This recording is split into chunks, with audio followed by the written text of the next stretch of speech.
how does a narcissist actually manipulate others? Like, some people look at it from the outside and they're like, this should be easy to be able to spot. Like, why didn't you see this?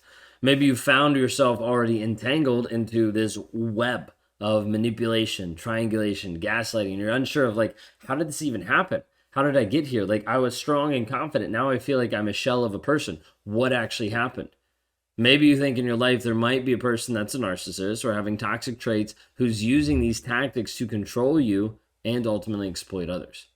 We're going to dive into different pieces of this, of pieces about narcissism, what it actually looks like, and then also walking through some of the pieces that they use to manipulate others. So if you guys are new here, my name is Ben Taylor. I'm a self-aware narcissist on this channel to provide awareness about narcissistic abuse. The founder of Raw Motivations, the developer of the Narc app, and your guide in the 7-day challenge, so you can access at escapetoxicity.com. Sign up today to start understanding more about narcissism, how your reactive abuse makes you feel abusive when you're actually not. The guilt and the shame, you questioning yourself, am I the narcissist? A lot of questions in there, and also a small community that's going through it at the same time.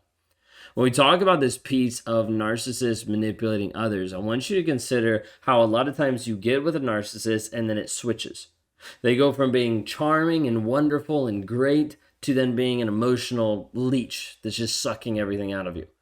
Okay? Narcissists oftentimes begin with this piece of charm. Of like, let me do the things that's going to flatter you, that's going to make you feel good, that's going to connect with you so that you get tied to me, so that you get stuck. And a narcissist will do this over and over and over again, oftentimes with excessive texting, with talking to you a bunch, with a lot of like proximity pieces of like, hey, we're together so much, just to be able to connect with you, just to be able to tie you in. But then it turns into more of the emotional leech. Like someone who is just sucking your time and your energy, and you're like, gosh, I just want some time to myself. I just want to work on like something of myself. I want to do a hobby, anything. But all of a sudden they're taking up all your time. Now, not just taking up all your time, but when you do stuff that is not centered around them, then they're frustrated because you're taking time away from them. You're taking time away from you taking time to just focus on them, okay? Once a narcissist gets you under their spell, like the whole aspect is like it's exploiting your emotions, your needs, your desires, all those things. And oftentimes it's a way just to be able to control the situation. They might be a place where he's like pretending to be vulnerable, sharing emotional stories to gain sympathy or actually get a deeper connection.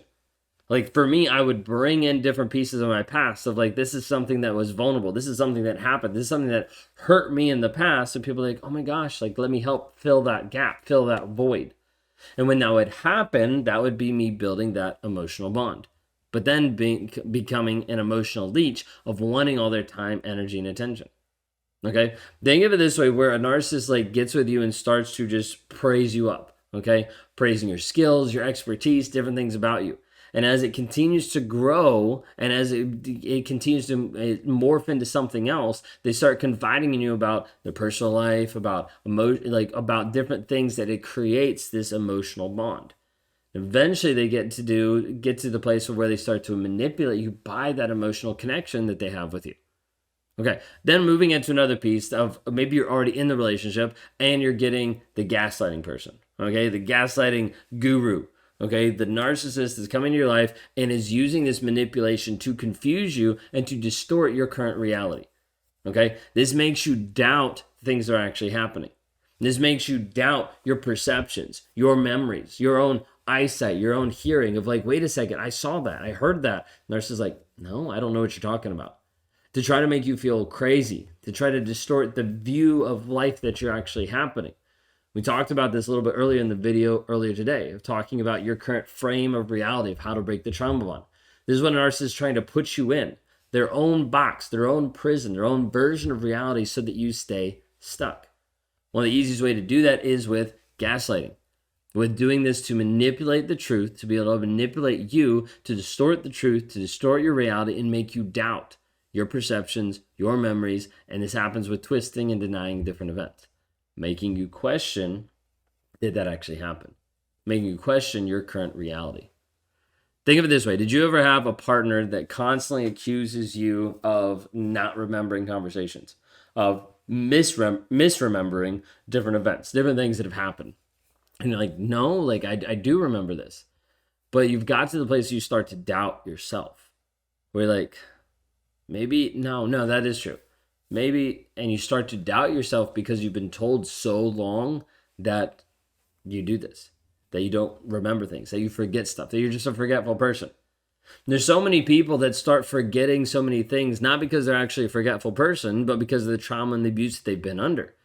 And then you do this over and over and over, you start to believe to yourself, oh, I must be this way, when you're actually not. But it's based on what has actually been pressed upon you. Narcissists will go as far to try to convince you that you're the crazy one, actually insane, to be able to get what they want out of you, to be able to get like the desired result of them being able to do whatever they want to do.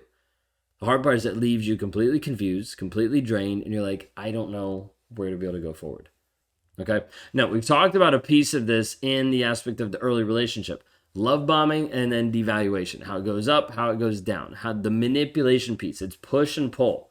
Okay, it's like, I'm going to give something to you and then I'm going to pull it away. I'm going to tell you that we have a great relationship, then I'm going to be like, I just want space. I'm going to go back and forth, okay? Now, this love bombing piece is sort of the same. It's like, let me pump you up and then let me bring you back down. And then let me pump you up and then let me bring you back down. The whole goal is building this connection quickly, but then to prop you up so you feel addicted to their validation. You feel addicted to go back to this toxic person over and over and over again. And so this love bombing and devaluation goes to a place where it overwhelms you. You're like, wow, I get all this affection, I get all this attention in the early stages. But then it switches around. Once you're emotionally invested, then that manipulation piece can turn on its head. And this narcissist starts to devalue, putting you down, criticizing, belittling you, and it causes this emotional turmoil. And you're like, wait a second, what actually happened? Okay, this is just another tactic that narcissists use to manipulate you. Of like, this is what I'm going to do. I'm going to pump you up, tear you back down. Now, the thing that happens is a narcissist takes, and let's say puts a pedestal, okay? Builds a pedestal and you're sitting on top. And then they walk in and they just rip the pedestal right out from underneath you. And it leaves you being really confused of like, wait a second, what did I do? What happened? And this is often done intentional for the regard of like, when that pedestal disappears, you now have to spend all the time trying to figure out how to get back on that pedestal. So then you're asking him, what did I do wrong? What do I need to change? You start modifying your behavior, start modifying your personality, start modifying what you do, how you look, how you dress, all in hopes that you get back with having that pedestal. See, a narcissist does this to get you addicted to them.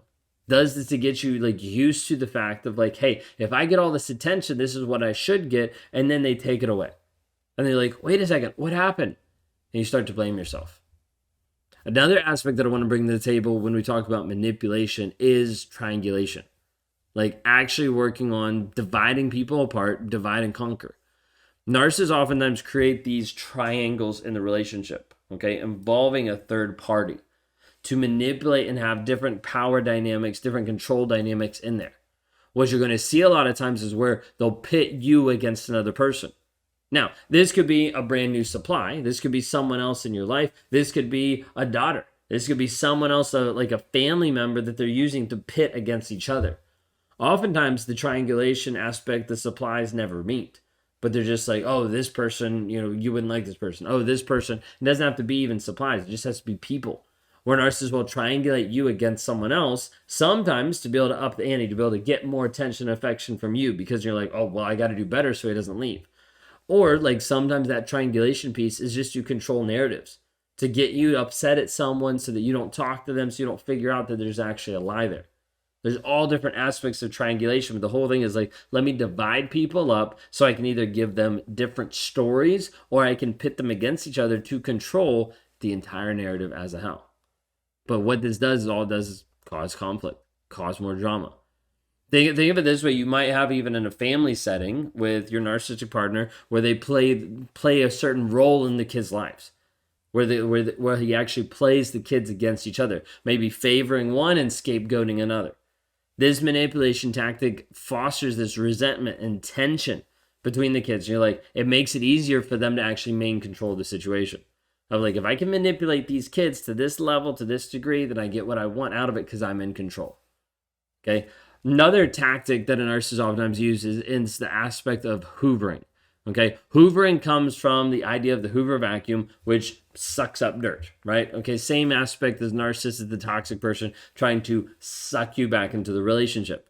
Okay, and you might try really hard to be able to break free, but he comes back in, he just talks really nice, says he's going to change, and all of a sudden you're back with him. You're like, how did this even happen? But using all different pieces of it shows up in the manipulation cocktail. The guilt, the promises of change, the emotional manipulation of like, I need you now, like you're my person, like you're my soulmate, I can't do this without you, like all these different levels. There's all these different pieces with it. Think of it this way, you might have broken up and your ex-narcissist starts to bombard you with the messages you used to send. With like, we used to be so much in love, look at this picture, look at how much I love you, look at all the things we've talked about that we said. And they're trying to manipulate your emotions. They're trying to make you question, maybe I should give him a second chance. Yeah, he's done this so many times, but maybe I should give him a second chance. And so you give him a second chance, and then this happens over and over and over again. Like, these are several different tactics that narcissists use to manipulate you, to try to control your current reality, your current frame of existence. If you're struggling with any of these past 5 that we just talked about, then I want you to reach out for help. I want you to go to www.rawmotivations.com, click on the one-on-ones. Would love to be able to work with you and help you understand how to be able to continuously break free of these and then also stand in power and certainty so that you no longer go back or you no longer continue the cycle of being with a toxic person. If you haven't already, like and subscribe, rate and review. If you're listening to the podcast, thank you so much. You all have a blessed day.